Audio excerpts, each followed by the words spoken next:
আল্লাহ সুবহানাহু ওয়া তাআলা সূরাতুল বাকারা এর 121 নম্বর আয়াতে বলেছেন,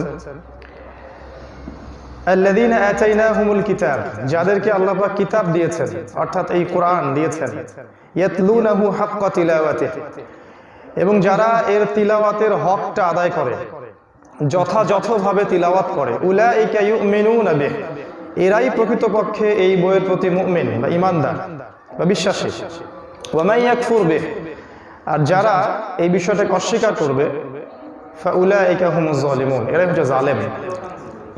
আল্লাহ পাক বলছেন এই আয়াতের মধ্যে যে আল্লাহ পাক এই কিতাবটাকে নাজিল করেছেন এর হকটা আদায় করার জন্য। যারা হকটা আদায় করবে আল্লাহ পাক তাদেরকে বলছেন যে তারা হচ্ছে এই কিতাবের প্রতি প্রকৃত বিশ্বাসী, প্রকৃত মুমিন।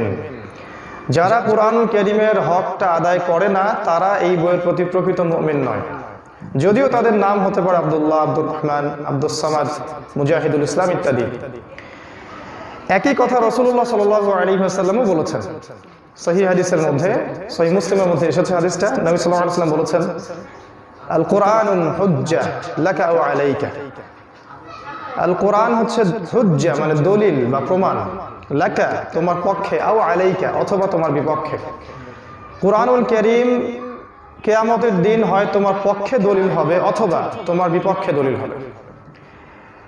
আল্লাহ রাব্বুল আলামিন তার রাসূলের মাধ্যমে আরো জানিয়েছেন যে কিয়ামতের মাঠে অল্প কিছু বিষয় আমাদের জন্য সুপারিশ করবে, যেমন সিয়াম মানে রোজা, সওম বা রোজা আমাদের পক্ষে সুপারিশ করবে, দান সাদাকা আপনাকে ছায়া দিবে,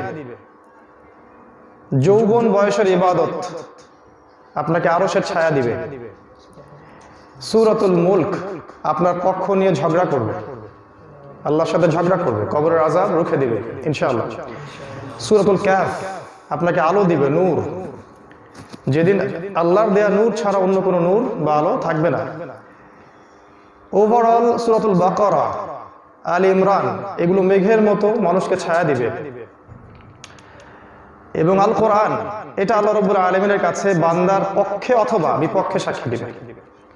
কোনো সন্দেহ নাই যে আল্লাহ রাব্বুল আলামিনের কাছে জীব এবং জড় যে ডেফিনেশন আমরা জানি, আল্লাহর কাছে সেই ডেফিনেশন খাটবে না।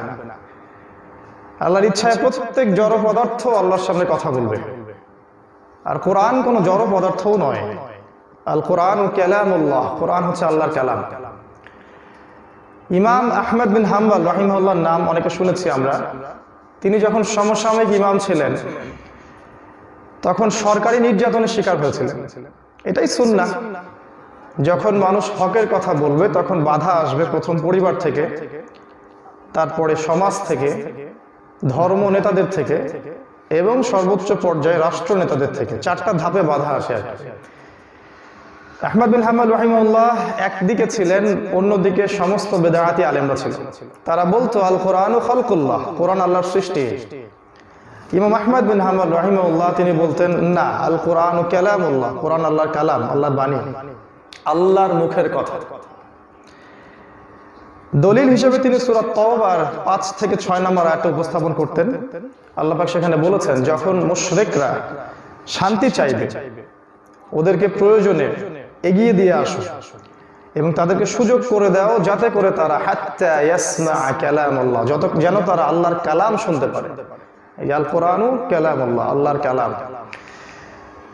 সরকার তাকে চিঠি দিয়েছিল যে বাগদাদে এসে আমার সাথে দেখা করো। ইমাম আহমদ বিন হাম্বল চিঠির উল্টা পিঠেই লিখে দিয়েছিলেন, জ্ঞানের কাছে আসতে হয়, জ্ঞান কারো কাছে যায় না। তারপর যা হওয়ার তাই হলো। এখন যা হয় ওই সময় তাই হতো, চিরায়ত সুন্নাহ। তাকে নির্যাতন করা হলো, তারপরেও তিনি তার বক্তব্যে অটল ছিলেন, আর আল কোরআনু কালামুল্লাহ, কোরআন আল্লাহর কালাম। শেষ পর্যন্ত কিন্তু ওই হকটাই প্রতিষ্ঠিত হয়েছে আজ পর্যন্ত। এখন কিন্তু আমরা কেউ বলি না যে কোরআন আল্লাহর সৃষ্টি। আল্লাহ রাব্বুল আলামিন তার কালাম কি জন্য নাজিল করেছেন? উত্তর পাবেন আপনি কোরআনুল কারীমের সূরা নাহল এর 89 নম্বর আয়াতে।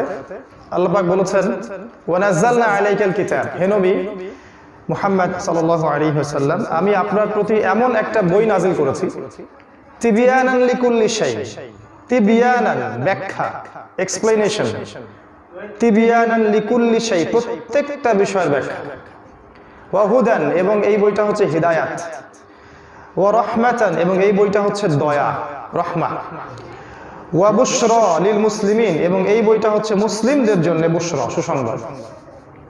আল্লাহ পাক কোরআন নাজিলের কারণটা এখানে বললেন, হে নবী আমি কোরআন আপনার প্রতি এমন একটা কিতাব নাজিল করেছি যে বইটা প্রতিটা বিষয়ের ব্যাখ্যা।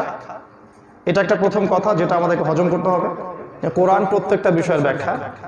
যারা এটাকে মেনে নিবে যে হ্যাঁ কোরআন প্রতিটা বিষয়ের ব্যাখ্যা, তখন এই বইটা তাদের জন্য হুদান, হেদায়াত। যারা মানে না ওদের জন্য কোরআনে কোনো হেদায়াত নাই। যালিকাল কিতাব লা রাইবা ফিহ, এটা এমন একটা বই যে বইয়ে কোনো সন্দেহ নাই। হুদাল লিল মুত্তাকিন, হুদাল লিল ফাসিকিন নয়। মুত্তাকি যারা আত্মসমর্পণ করতে জানে এবং কোরআনকে সমস্ত সমস্যার সমাধান বলে মেনে নেয়, তাদের জন্য কোরআন হচ্ছে হুদান, হেদায়াত। শুধু তাই না, রহমাতান এবং দয়া, এবং ওয়া বুশরা লিল মুসলিমিন এবং যারা আত্মসমর্পণ করতে জানে মুসলিম, তাদের জন্য এই কিতাবটা হচ্ছে বুশরা বা সুসংবাদ। ওই যে কোরআন আপনার পক্ষে সাক্ষী দিবে, এটা আপনার জন্য বুশরা বা সুসংবাদ।